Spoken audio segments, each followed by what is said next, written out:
Well, good evening and welcome to another biography event. My name is Thad Zolkowski, and I'm the Associate Director of the Leon Levy Center for Biography, a wholly unique institution hosted by the Graduate Center of the City of New York and founded by Shelby White and the Leon Levy Foundation in 2007. I'd like to thank Shelby for her steadfast support of the center. It's her vision that makes this program possible. Please note that our next event will be this Thursday evening when Blake Bailey will be discussing his biography of Philip Roth with poet and memoirist Mary Karr. But tonight we are here to celebrate Mark Harris for his wonderful biography of Mike Nichols. Harris will be in conversation with filmmaker Robert Edwards. Mark Harris is the author of Pictures at a Revolution, 5 Movies and the Birth of the New Hollywood, which was a New York Times notable book of the year, and 5 Came Back, a story of Hollywood and the Second World War. He is currently a writer for New York, where he often covers the intersection of culture and politics. A graduate of Yale, Harris lives in New York City with his husband, Tony Kushner. Robert Edwards is a writer and filmmaker based in New York City. His first script, Land of the Blind, won a Nichols Fellowship from the Academy in 2001 and became his directorial debut, starring Ray Fiennes and Donald Sutherland. His most recent documentary with partner Fern Perlstein was The Last Laugh, featuring Mel Brooks and Sarah Silverman. His blog on politics and culture, The King's Necktie, appears weekly. Mark and Robert will discuss the book for about 45 minutes, and then we'll take questions for 10 or 15 minutes. Please type your questions into the chat, and Robert will be sure to get to as many as he can. Again, thanks to the Leon Levy Foundation for funding this and all our events. Mark, congratulations once again on this formidable accomplishment. Robert, I now turn the rest of the evening over to you.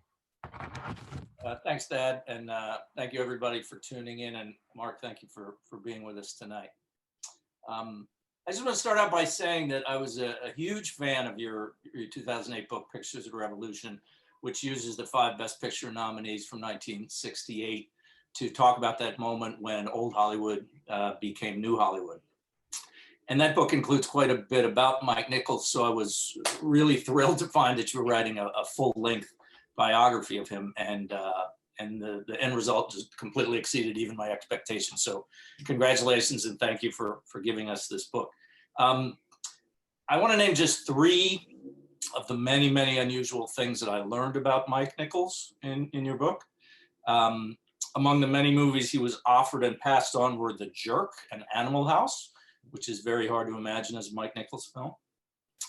At one point, he was going to direct Melvin and Howard with Elvis in the part of Melvin. And he was originally set to direct Chinatown, and Roman Polanski was going to direct Day of the Dolphin. And then they switched, which worked out really well for Roman and not so well for Mike. So let's begin with the origin of the project. How did you end up embarking on this book? Sure. Well, thank you, first of all, for the kind words and for doing this. I did not think that I would ever write a biography of Mike Nichols or of anyone else. It hadn't really occurred to me. The other 2 books I did were both kind of multi-character narratives where I was able to take 5 or 6 people and intertwine their stories over a fairly compressed period of time, like 6 or 8 years. And with those books, I really felt kind of like an orchestra conductor. I mean, there were structural challenges in cutting between all the plot lines and figuring out where they came together, but I had a lot of instruments to play with and always another storyline to cut to when one storyline went dry. And with a biography, of course, you're locked to the particulars of someone's life.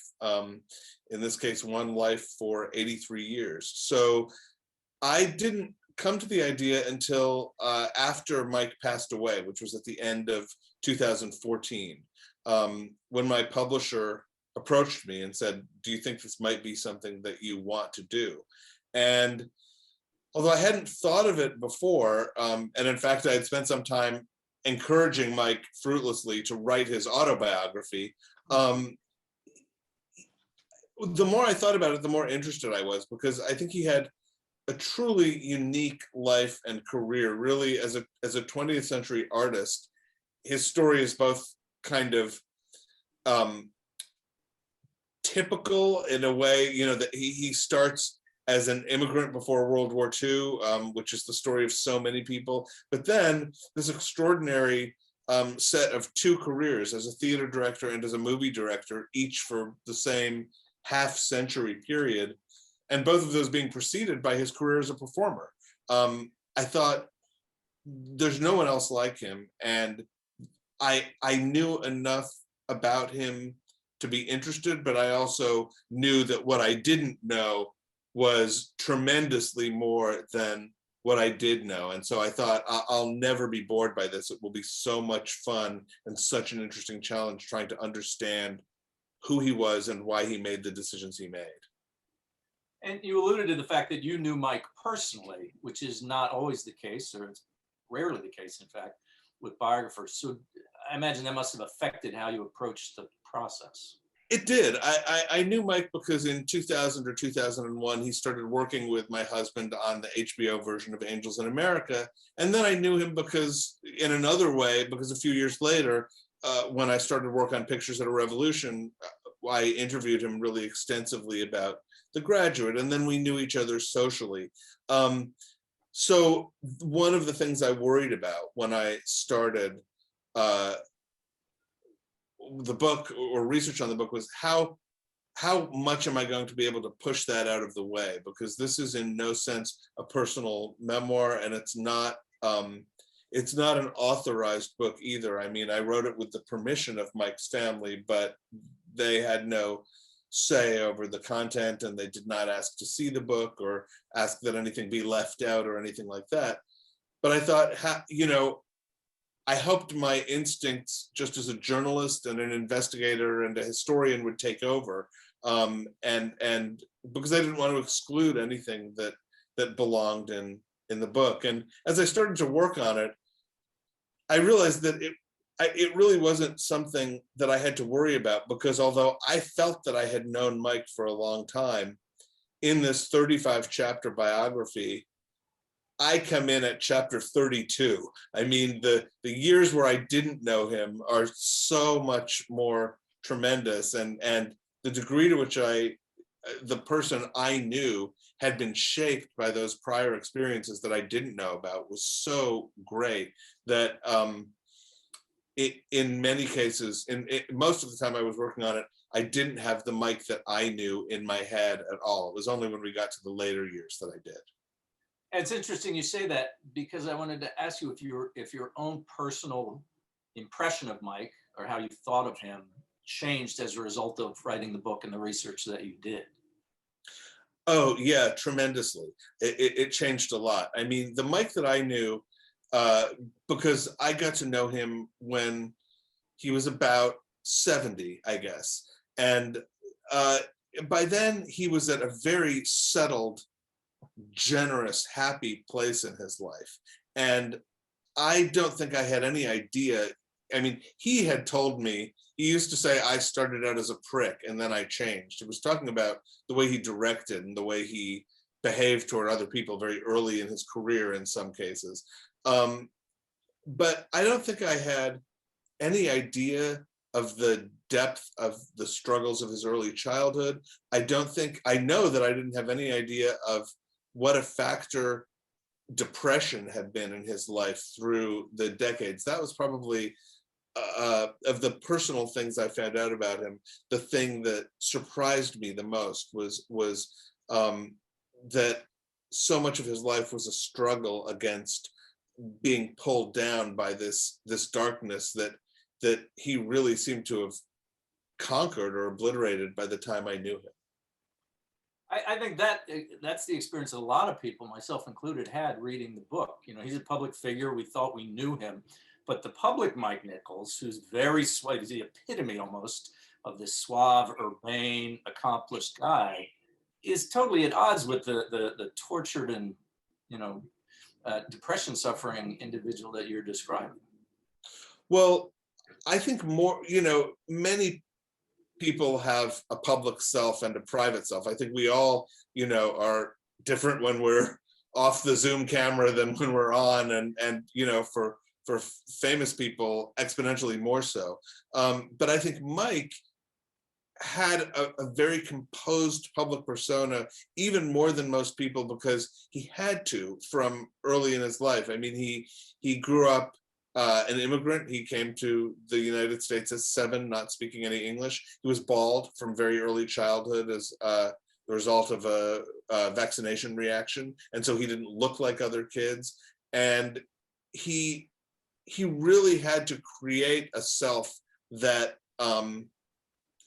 not only would be palatable and passably American and quote unquote normal to other people, but that would be everything that he wasn't in real life, which was kind of invulnerable, impregnable, a little bit remote. And, George Siegel, who died just recently, told me that Mike once said to him, "It takes me 3 hours to become Mike Nichols every day."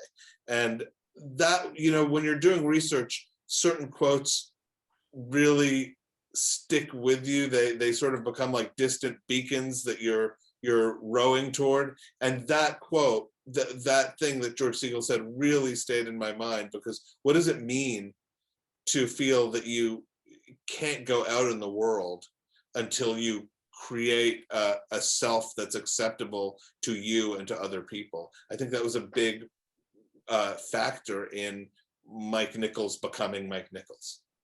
Oh, I mean, he literally puts on the wig, and it's a whole process. I mean, he talks about the 3 hours. It's not just metaphorical. He has this kind of Gatsby-like quality where he's invented himself out of whole cloth. The other thing which struck me was how wounded he was by disapproval and reviews. I look at Mike Nichols and I think this guy's on top of the world, all the acclaim, all the awards and everything else. But he really did deeply feel the criticism that was leveled at it. Yeah, I think being successful doesn't make you less vulnerable to criticism or make it less likely for your feelings to be hurt.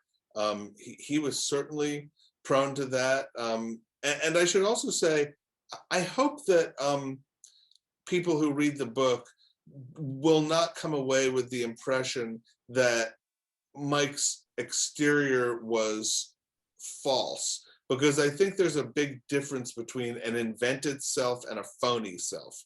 I think Mike wasn't just creating a character that he could walk through the world being. In becoming Mike Nichols every day, to use his own phrase, he was creating the person that he wanted to be.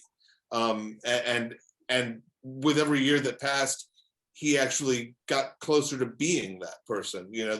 There became less of a gap between his public self and his private self. So I don't think that Mike was some, posturing phony or anything like that. I just think that turning himself into someone who could do what he did took a great deal of effort and a great deal of thought on his part. And I think in the book you get to that issue of his own frustration with how he was perceived. I'm thinking of the story about the reaction to Regarding Henry, which was pretty widely panned. And I'll just read your quote. There was a Nichols that they, meaning the critics, liked, and a Nichols they hated. The Nichols they liked was the acid anatomist of human behavior, and movies were extensions of his barbed, unsparing routines with Elaine May. The Nichols they hated was a valorizer of the celebrated and well-to-do, a man who had become complacently attached to what Rolling Stone dismissed as haute bourgeois marital dramedy. I mean, that must have been very frustrating for him as an artist to have worked so hard to get to where he was and then find himself somewhat pigeonholed by the critics. I think so. I think, one of the interesting things about Mike Nichols as a director is that he didn't write his own movies, or certainly he didn't write his own plays. And now when we think of directors with kind of strong personalities or stylistic stamps, very often we're thinking of directors who also write their own movies. Wes Anderson or Paul Thomas Anderson or the Coens, for instance. And because Mike worked with a bunch of different writers, and also because he really loved writers and loved collaborating with them, I think it became harder than it usually is for critics to decide who Mike was as a director. And so they took a handful of his movies, Carnal Knowledge, Who's Afraid of Virginia Woolf, The Graduate, a lot of his early movies, and decided that he was this kind of cold, brittle, technically perfect, that what he was really interested in was this sort of icy take on human nature. And I think drawing connections between those movies is legitimate. And you can go to a much later movie of his, like Closer, and see parallels to Virginia Woolf or parallels to Carnal Knowledge. But from pretty early in his career, he decided just to go toward material that interested him, or collaborators that interested him, without a lot of regard for, what he thought about was, do I like this? Am I excited by it? Do I think I can do a good job with it? Very importantly, am I excited by these people who I'll be working with? He did not think so much, is this movie the natural next chapter in this cohesive body of work that I'm trying to create? I don't think that's the way his mind operated, or his ego operated as a director. I think he, starting really in the early 80s, decided that if in the moment it felt like the right thing for him to do, that was good enough. He would do it. And the flip side of that is that if he didn't feel that, he would walk away. And the list of movies that he walked away from, as you got into, I've joked that I could create a great Mike Nichols Film Festival, but I could also create a great, could have been directed by Mike Nichols Film Festival, which would be everything from Chinatown to The Exorcist to Heaven Can Wait to Melvin and Howard to Animal House. He turned down a lot and dropped out of a lot at the last minute. There's the great anecdote about his sort of depression about having made The Fortune, which didn't do well, and then seeing The Exorcist, which he passed on, make so much money, and he called Elaine May for solace, but he didn't get it. Right, Elaine May said to him, "Oh, don't worry about The Exorcist. If you had directed it, it wouldn't have made any money." And in some ways, I think, first of all, I think it's very, very representative of Mike that he loved that story and loved to tell that story. But also, I think it's kind of the way he thought. Mike was really into casting. He really cared about how to cast his movies and how to cast his plays. And if he cast the wrong person, often he felt like he was totally at sea. And I think that extended to his view of himself, that when he would drop out of something, it would often not be because he was saying, this isn't right for me, but it would be, I'm not right for this. He would see himself as miscast in the role of a director of that movie, and he'd walk away. And famously, he even did it once as an actor with The Sopranos, where he was supposed to play the psychiatrist who in the third season, I think, tells Carmela, it's one of the great scenes in The Sopranos, take the kids and go. I'm not taking your blood money. He just really sort of tells her off. And Mike worked on it for a couple of days, and then told David Chase, "You've got the wrong Jew. I'm the wrong kind of Jew for this. You need someone else." And dropped out of it, and then became friends with David Chase. Did they actually film that? Do you know if that footage exists? No, they did not get as far as filming it. I think they did maybe table reads and a rehearsal or something. But that would be gold footage to have. But I don't think it's out there. But it was good news for Peter Bogdanovich. But speaking of Elaine May, I'd like to jump back a little bit and talk about his relationship with her, because of course it's pivotal to his story and his life and the book.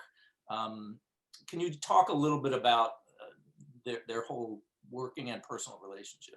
Yeah, sure. I mean, you asked earlier, what surprised me, what I didn't know, and this is another one of those things besides the depression. I think I really had it in my head that Mike and Elaine's whole collaboration as performers, where they really, they started out in clubs and bars in Chicago, and then in the space of a very few years, went to New York, became famous in nightclubs there, started getting national television appearances, and then had their own Broadway show, which was a sellout success for about 8 months. Before I went into the book, my impression was that was sort of an interesting first act to his life that did not really have any connection to what came later. The more I worked on the book, and especially after talking to Elaine May, what I came to understand was that it informs everything that comes after it. That the way Mike viewed acting grew out of his work in improv and in comedy with Elaine. The way he viewed directing grew out of the fact that because he felt that she was a greater inventor of character than he was, that she could really come up with 12 lines for a character to say instantly and he couldn't. The skill he developed was knowing how to move a scene along, knowing when it was time to go from one beat to the next, knowing when the audience was quiet because it was interested or expectant, and when it was quiet because it was bored. Those are all sort of directing skills. He sort of developed a director's ear in working with her. And maybe most importantly, you won't find many other directors of Mike's generation. He was born in 1931, where their first major creative collaboration was with a woman, and with a woman who really he thought was at least his equal, and maybe in many ways his better. And I think when you go through the rest of Mike's career and look at his collaborative work with Meryl Streep and Emma Thompson and Nora Ephron and the costume designer Ann Roth and the production designer Patricia von Brandenstein, like Mike worked with a lot of women and was very comfortable with it. All the way down to, Natalie Portman toward the very end of his career. And I think his years with Elaine May, who he also worked with, by the way, for decades after their performing partnership broke up, it really set the tone for everything that was to come.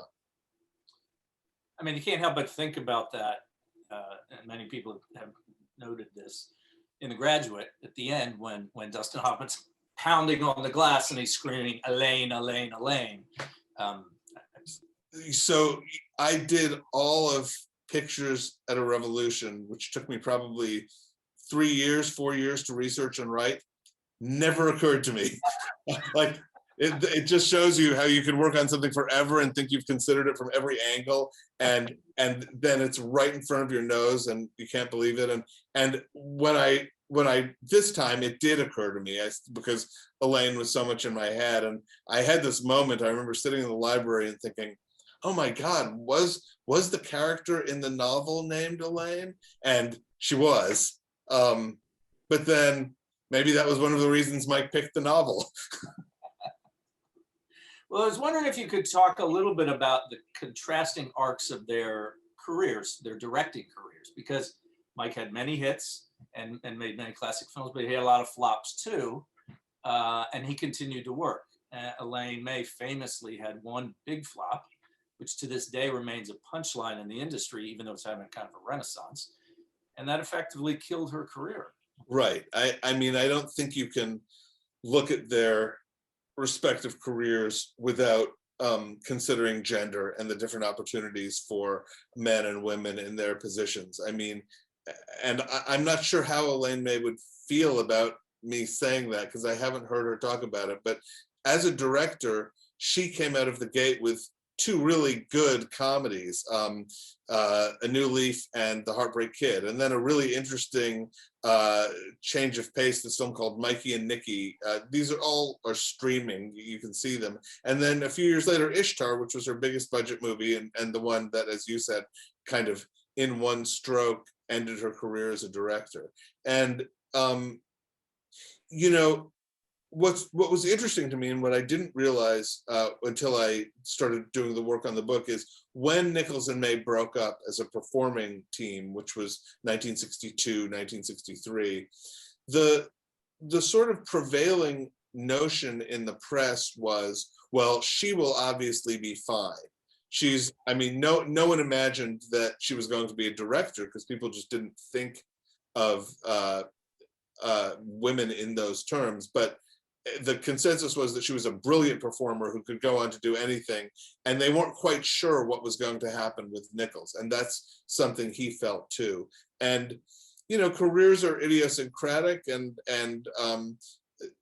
Elaine May didn't necessarily want the exact career that Mike had, but yeah, I mean, I'm very pleased that at this late stage of her life and career, she is getting recognized as the truly important artist that she is. I mean, I know that not just as a director, but as a performer, I know that Mike would have been absolutely thrilled to see her win the Tony Award for the Waverly Gallery. I mean, his admiration for her and her work was really unbounded through the decades, and he described the 90s, which is when they actually worked together as director and screenwriter on 3 movies in a row, as one of the happiest working times of his life. He just absolutely loved working with her and loved having her in his life.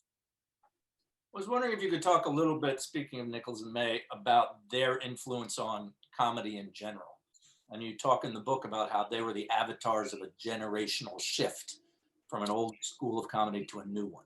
Right. I think a couple of things were really important to them that are now important to a whole generation of comedy performers, some of whom probably don't even know that they were influenced by Nichols and May. But one thing is, they both really felt strongly that you should never chase a laugh, that the laughs should emerge out of real situations, and you should come by them honestly. And another thing is that if you look at Nichols and May's sketches, their regular repertory of sketches, often the situations that are set up are really pretty ordinary. 2 teenagers in the front seat of a car, or a mother guilt-tripping her adult son for not calling more often, or a guy who's down to his last dime and is desperately trying to place a phone call through an operator. And then they spiral into kind of insane, exaggerated, amazing places. But in every case, what was really important to them is that as performers and as writers, in a way, because they effectively wrote their own sketches, they provide those moments of recognition, those moments when the audience could say, oh, that's a little private thing that I thought only I did, or I thought only I noticed that, or, oh, my voice does that when I get upset, or, just those little things that would make people say, as Mike put it, I know that guy, I am that guy. That was a really new style of comedy. That was not the prevailing thing in the 1950s when they came up. And it was a style of comedy that Mike later grabbed onto when he became a director. It's something that he encouraged in his performers, and that helped bring a whole style of Broadway comedy into a more modern era. And Elaine May very much had the same sensibility that things should stay recognizable when they're at their most absurd, and seem absurd when they're at their most recognizable. It's interesting talking about Mike's ability to shift back and forth between theater and film. That sort of comedy rooted in the everyday is something he brought to the early Neil Simon plays, Barefoot in the Park and The Odd Couple. Right. When The Odd Couple opened in 1965 on Broadway, I guess it was at a time when the Moscow Art Theater was also in New York performing on a special sort of semi-diplomatic mission.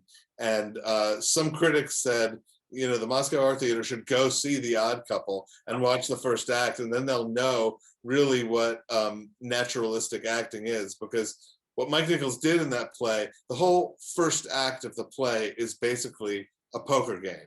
And that is a stage director's nightmare, because it's a bunch of people. It's usually a round table, which means that somebody's back is to you. Nobody's moving, and you can't see the cards they're holding. So it's just like a sort of decathlon of challenges in terms of staging. And he turned it into this dynamic, active thing where, you know, everything from the opening of a beer to the passing of a sandwich to the stubbing out of a cigar told you something about those characters and their relationship to each other and their moods and what they cared about.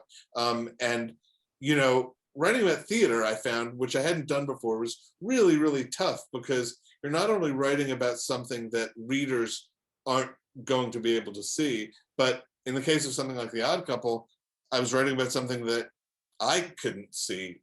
You know, there's no version of that of the stage production preserved on film. So reconstructing what those productions were like was a really interesting creative challenge. But it's interesting how quickly what he did with those Neil Simon plays became the new normal, such that by the late 60s, when he was perceived in cinema as this groundbreaking auteur, making films like Carnal Knowledge and The Graduate and so forth, he was in the theater by then perceived as kind of a protector of the mainstream. Yeah, it's funny. It's, you know, you can go from being an innovator to being a you know, establishment figure so quickly in the arts, and it was a challenge for him. I think it was one reason he wanted to move his theater making experience beyond Neil Simon. But one person I was really interested to talk to about this was Lorne Michaels, essentially the creator of Saturday Night Live, because I thought that he would be of the generation that found those Neil Simon plays from the 60s really old hat. Because by 75, when Saturday Night Live came on,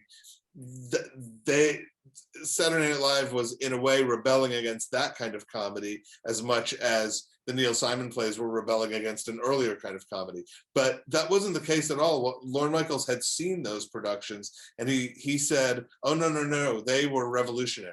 Like, and what was revolutionary about them was not the text, it was the way Mike staged them. He was, when Mike made that transition from theater, where he'd had such phenomenal and early success, to film, you write about how he was almost completely ignorant of the mechanics of filmmaking in terms of lenses and cameras and so forth. But what he had, and he knew he had, was the ability to work with actors. And that's what he leaned on at first. Right. I think Mike had a really good bead from very early on the things he could carry over from stage direction to film direction, and the things that he couldn't, the things that he really had to learn. The things that he could carry over was primarily the way he worked with actors and text. I mean, from his first movie, Who's Afraid of Virginia Woolf, he did something that directors almost never do of movies, which was to say, I want a 3-week rehearsal period with the 4 actors who were going to be in this movie. Elizabeth Taylor, who had been a star for 20 years plus, told him at the very beginning of the process that she had never been asked to rehearse before. But he knew how valuable that process was going to be, and the actors all really took to it. But he also knew what he didn't know, and I'm always interested in the fact that, you know, the 2 jobs in movies that you can have where there really is no parallel. I mean, there are more than two jobs, but two of the main jobs that you have in movies where there's no parallel in theater are cinematographer and editor. And it always struck me that those were two of Mike's most important collaborations when he was making a movie. He really had to have some kind of good relationship with one or the other, or preferably both, and particularly in terms of his editor, which is a job that most of us, even who cover movies, don't really understand that well. His editor, who was a guy named Sam Osteen for most of his first movies, was on the set every day and often saying to him, get a shot from this angle, or we don't have enough here. Mike really valued that, and it didn't make him insecure at all. He knew that being able to have the way a movie was going to cut together in your head while you were on the set shooting it was not a skill that he possessed yet. And I think he felt that probably after his first 5 or 6 movies, he started to get it. But it took him that long. And so he really wanted an editor and, also a cinematographer who would know how to achieve what he wanted to achieve by his side as often as he could. Well, he was clearly a very quick study because, as you say, within a few movies, he was arguably a master of all those cinematic skills that have no parallel or no analog in theater. And the camera work in something like Catch-22, which I understand didn't do well critically, but it was so technically difficult, maybe too technically difficult, in fact, that it began to interfere with the storytelling. Right. I think that was a movie where, it was the first movie that Nichols made where the sky was the limit in terms of budget, in terms of casting, in terms of location, because it was the first movie that was made in the wake of the success of his first 2 movies. And it was a movie he blew a little hot and cold on. That, I don't think that he felt it ultimately worked, but there are things that he did in it that he really liked. But he did not ultimately reject. I mean, Alan Arkin criticized him, who was the star of the movie, criticized him for spending more time with the airplanes than the actors. And Nichols did not ultimately reject that criticism. He said, it's really possible that I got so involved in the technical challenges and the logistics that I didn't give the performances the attention they deserved. And, I think he also ultimately felt that maybe he had chosen the wrong material. Buck Henry said much later that not until they saw the completed movie did he feel that the movie didn't play to Mike's strengths because it wasn't about human behavior, it was about attitudes. And I thought that was an interesting, very writerly observation from Buck Henry about why it might not have been Mike's strongest work. But there are still fascinating things in it, and it's not a movie that Mike Nichols is absent from in any way. You can feel him all over it. Yeah. Would you talk a little bit about Mike's reaction when he was finishing Catch-22 and he and John Calley saw MASH? Right. This is one of I think, the great grisly movie stories of all time, because, you can plan for everything. You can work on something for years, and then something completely out of your control can sideswipe you in a way you never would have anticipated. And with Mike, that happened when they had finished Catch-22 and it was months from coming out, and then MASH opened. And Mike said that the minute they saw it, the minute he and John Calley saw it, they knew that they were doomed, because they said that the movie had done what we wanted to do and didn't do, that Altman had developed this kind of loose, shaggy, improvisational style that, like Catch-22, it was a movie not about the Vietnam War, but that was supposed to have Vietnam War resonance in it. And Altman was always a figure that Nichols sort of looked over the fence at with a kind of curiosity, because at one point he said, why I should be having the career that Robert Altman is having. Why he's doing the kind of movies that I want to do. So why don't I ever choose those movies? Why don't I do them?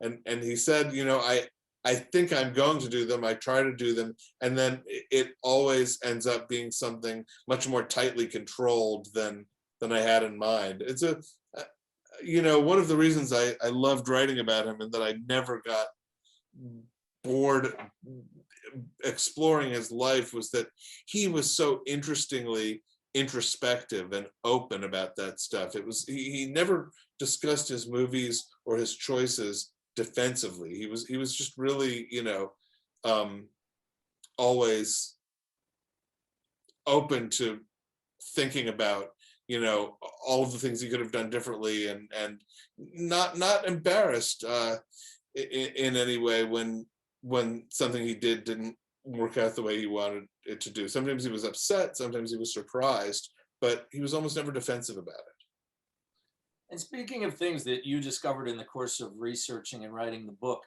were there different visions of Mike that you found from the various people that you interviewed? I'm sure there were, but to what extent did they vary, or was it a kind of cohesive consensus? I think they varied. You know,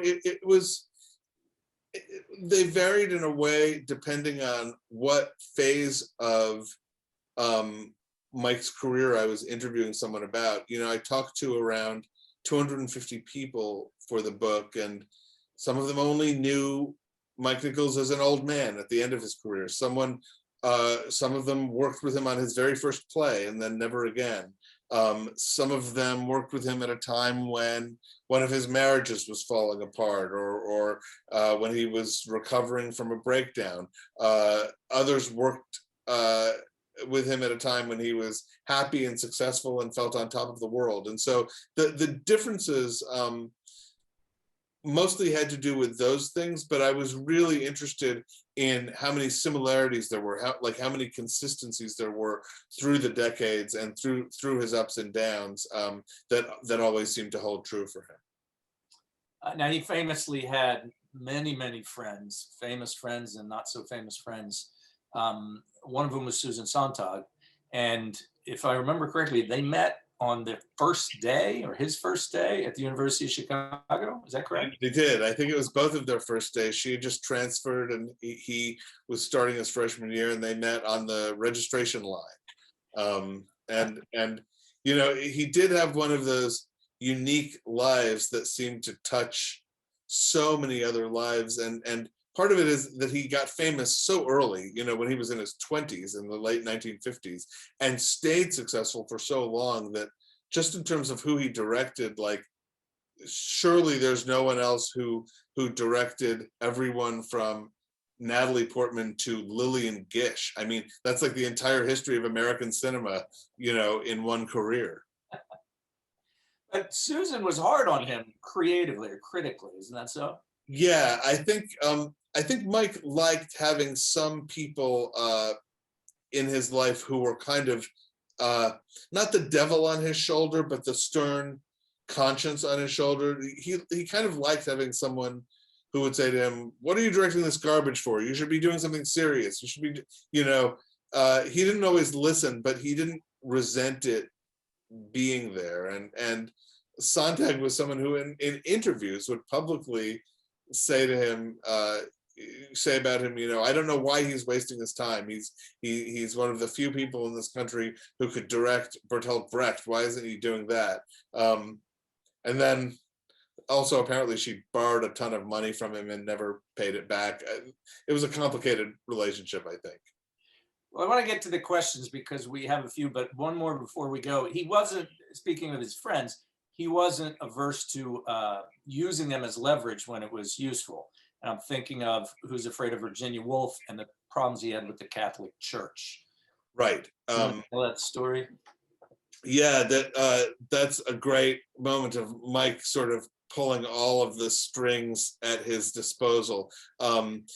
Who's Afraid of Virginia Woolf came out at a time before the rating system. And just in terms of the language of the movie, it was absolutely unprecedented that a major studio movie would permit this kind of language to be used. And at that time, the National Catholic Office of Motion Pictures, which was what used to be called the Legion of Decency, was still very powerful. And if the Catholic office condemned a movie, that really meant that a lot of theaters wouldn't show it, some states wouldn't show it, some cities wouldn't show it, some theater chains wouldn't show it. So it was very important that this movie get approved. And Jack Warner, the head of Warner Brothers, who had fired Mike off of the movie while it was in the editing room because he just wanted to assert control, agreed to let Mike back into the editing room to finish the movie because he said, I will get us an approval from the Catholic office. And what I'm going to do is I'm going to ask my friend Jacqueline Kennedy to attend the screening with all of the priests on the board, all of the bishops. And when it ends, I'm going to have her say very audibly, oh, what a wonderful movie. Jack would have loved it. And then who he called Monsignor what's his name will have no choice but to approve it, and that's exactly what happened. I wish all filmmakers had that kind of power. Or inventiveness. And friends like Jackie Kennedy. Right, that doesn't hurt. We have a lot of questions. Let me just start pretty much first come, first serve. We have a question. With two comedic powerhouses involved, Nichols and screenwriter Buck Henry, how does one explain the calamitous Day of the Dolphin, and why didn't they make it a comedy? Well, they didn't make it a comedy because it was based on a novel that was very, very serious, where the dolphins talked a lot more, by the way, than they do in the movie, like in long, complete paragraphs. I think Mike himself was really enchanted by dolphins, at least in theory, and thought there was something touching about this story. And, he had a little girl and maybe he wanted to make a movie that she could see. But,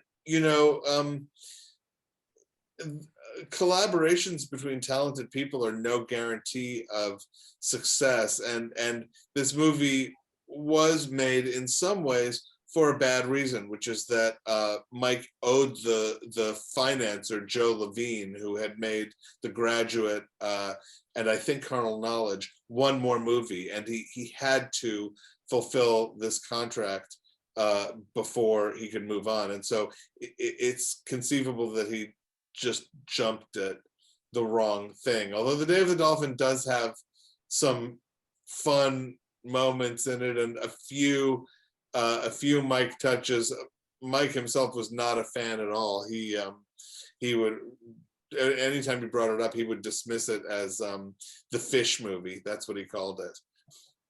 Well, for what it's worth, I had forgotten that he even directed that until I read the book. We have another question. You were speaking about how Mike was not typically a writer of his own films. Did he ever opine on the auteur theory? Oh, that's a good question. I don't want to give an uninformed answer. I seem to remember him saying something sort of snide and dismissive about it at some point. On the other hand, I know that, for instance, Mike was absolutely dazzled by the work of Fellini. He was dazzled by 2001. So there were certainly directors who he thought were extraordinary and consistent and brilliant, who he just tremendously admired. I think that, like a lot of people, he thought that the auteur theory was overused and wrongly used by some critics to create a kind of list of approved directors and not approved directors. And that's probably to the extent that he objected to it, what he objected to. But I certainly, Mike would not in a million years have referred to himself as an auteur. I don't think that's the way he thought of his career at all. Interesting. Another question is, do you know what the Nichols family thinks of your biography? And they have had a chance to read it, I presume. Yeah. You know, I completely get the curiosity about that.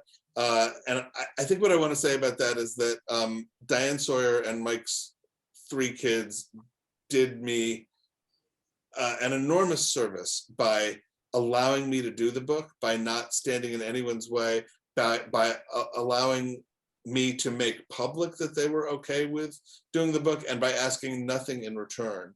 And so I would rather let them speak for themselves, if they ever choose to, about whether they've read the book and what they think of it. Fair enough. Speaking of Diane Sawyer, another question we have is, do you think that Mike's falling in love with Diane freed up something inside him that brought him back to being able to work more closely with Elaine May? It seemed that once Mike was with Diane, something seemed to open up again between him and Elaine. That is a really interesting notion, because chronologically it makes sense in that Mike and Diane got together in the late 80s, around 87 or 88. And then Mike's sort of re-collaboration with Elaine, which is that she was a rewriter of the movie Wolf, and then the sole writer of the movies The Birdcage and Primary Colors, was like 1993 to 1997 or 1998. But I'm not sure that that's the reason, only because even when they were not officially working together, Mike and Elaine were never really out of one another's lives. I mean, all along the way, he would give her advice. He would show her the scripts for anything that he was thinking of working on. She would show him the scripts. So it's not as if in the 80s there was in any sense a rift between them that was healed by his marriage to Diane, or his change as a result of his marriage to Diane. The bad time, the time when they were really not speaking to each other, was actually a quite short period in the 1960s, like 63 to 65 or so. And by 1980, they were working together on stage again as actors in a revival of Who's Afraid of Virginia Woolf. So they were pretty tight already again by the time of Mike's marriage. Someone is asking, is there a pressing question that you wish you could have asked Mike himself after you completed your book? Oh, there's not one pressing question. There are 1,000, and it wasn't after I completed my book. It was every day that I researched it and every day that I wrote it.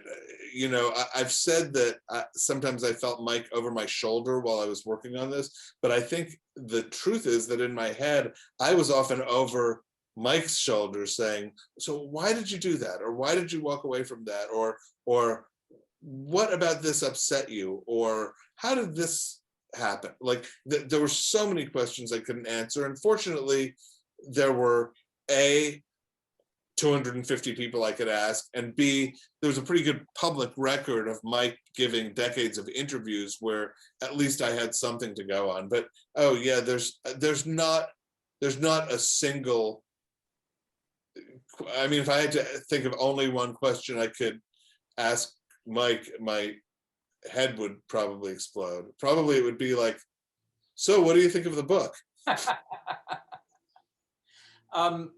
Let me roll two of these questions together because they're related. You talked before about how important casting was to Mike. And he was not afraid to fire people, even big names. He fired Mandy Patinkin, he fired De Niro, and he fired Gene Hackman maybe twice, at least once. Once, yeah.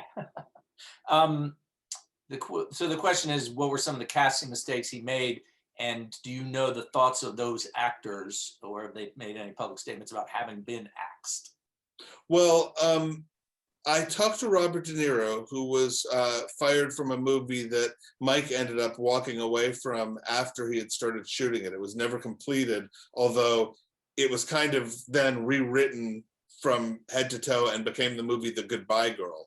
And I don't think that De Niro certainly did not talk about Mike with any great resentment. You know, he said it was a very painful experience getting fired, and a very painful experience feeling that he was not good enough, and that this was in the mid 70s. When he was just becoming really successful as an actor. And he sort of said that he might have approached that whole project differently from the beginning. Gene Hackman Gene Hackman was fired from The Graduate in rehearsals. He was supposed to play Mr. Robinson, Anne Bancroft's husband. And there are sort of different accounts of why he got fired. Some people said it was because he was too young, or because he didn't memorize his lines, or because Mike didn't think he was funny. But Mike really liked him as an actor. And in fact, they ended up working together 2 more times, once on a play called Death and the Maiden, and once in The Birdcage. So there was obviously no bad blood there. And I think the Mandy Patinkin firing was lastingly painful.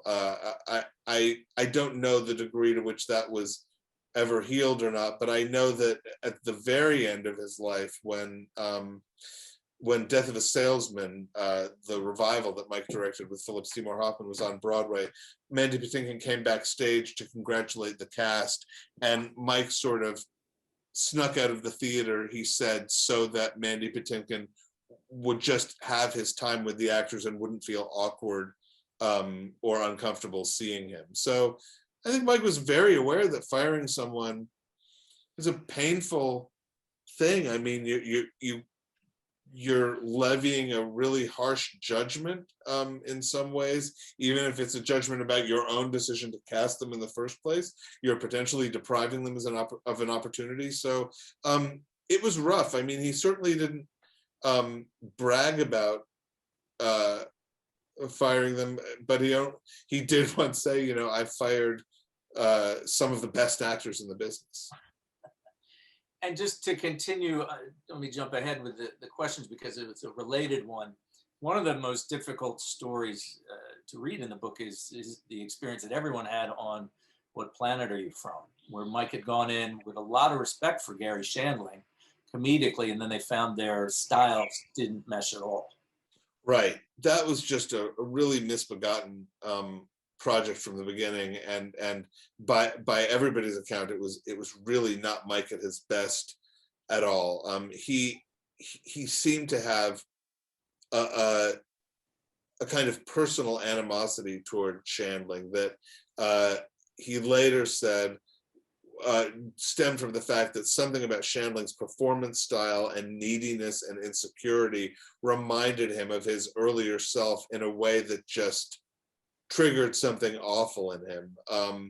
But also, you know, that was a movie that Mike arguably made for the wrong reasons. He got a huge paycheck for it, but the huge paycheck that he got turned the whole film into what the people involved thought it really should have been, which was an indie style, small offbeat comedy, something that someone like Charlie Kaufman or Spike Jonze might have directed, to a big budget studio movie that was just kind of too large scale for its own good and for its very kind of thin, silly, funny premise. But yeah, that was, I think, the last that was the last bad experience, really wholly bad experience that Mike had on a movie. Sticking with the issue of actors, we talked a little bit about his relationship with various actresses, Meryl Streep, Emma Thompson, Julia Roberts, and Natalie Portman, who he worked with multiple times. Was there an actor who was analogous to that? I mean, he worked with Jack Nicholson. Jack Nicholson, yeah. I would say of all the people I couldn't interview, because, you know, I got 250 people, but there were 100 more that I could have, I would have. Jack Nicholson probably would have at one time or another had the most to say. They collaborated on The Fortune, on Carnal Knowledge, on Wolf, very unhappily in the end. But he knew Mike, and on Heartburn, because Nicholson is the one who replaced Mandy Patinkin. Mike really loved him and learned a lot about how to conduct himself on a set from watching Jack Nicholson become friends with every member of the cast and crew. I wish I had been able to talk to him, but Nicholson has not given interviews about his career for a very long time. And so sometimes you just have to do without. We have a question about Billy Wilder and whether Mike ever weighed in on Billy. I don't know that he weighed in on Billy Wilder, but he admired him tremendously. And when Mike first went to Los Angeles in 1965 to sort of start learning how to be a director for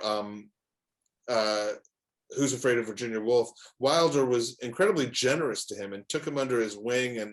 And Mike asked him questions literally like, what's the right thing to wear on a movie set? What should you wear? And Wilder told him to wear a windbreaker. And he also gave Nichols a piece of advice that he said was one of the best pieces of advice a director ever gave him, which was, he said, don't forget to leave some string for the pearls. And what he meant by that was, don't, when you're directing a movie, just consider the scenes you really love as lily pads that you're jumping from one to the other. Like, tell your story. Make sure that all of the connective tissue is there. There's no doubt in my mind that Mike admired Wilder greatly.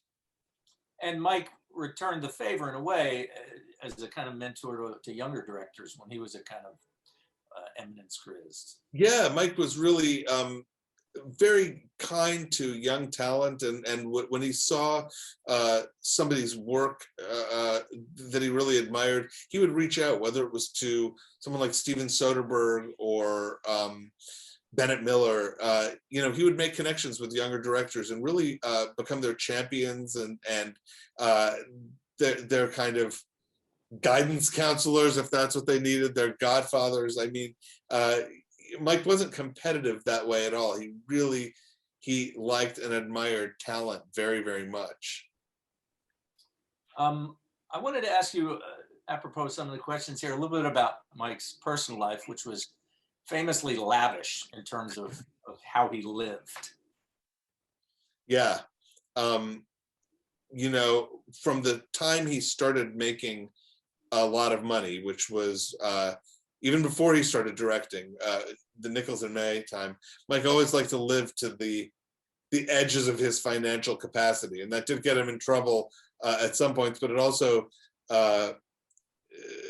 induced him to make some very smart investments early on. I mean, one of the first things that Mike did when he had money was buy a triplex on Central Park West, I think in the Beresford, and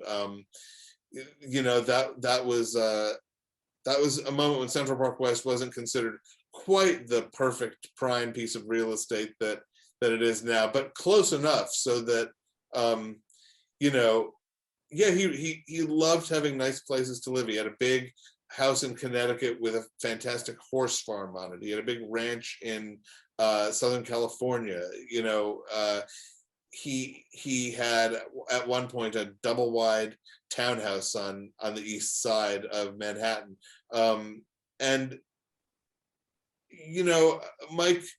Mike grew up in a sort of middle-class household, but a household that, after his father died, which he did when Mike was quite young, slid very quickly into poverty.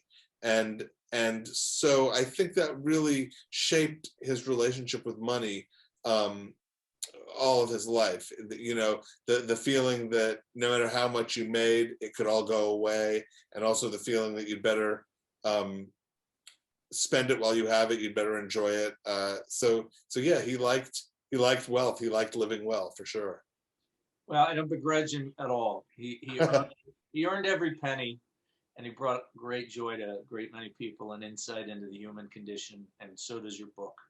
And Thank you. I enjoyed reading it immensely, and I know that many other people did as well.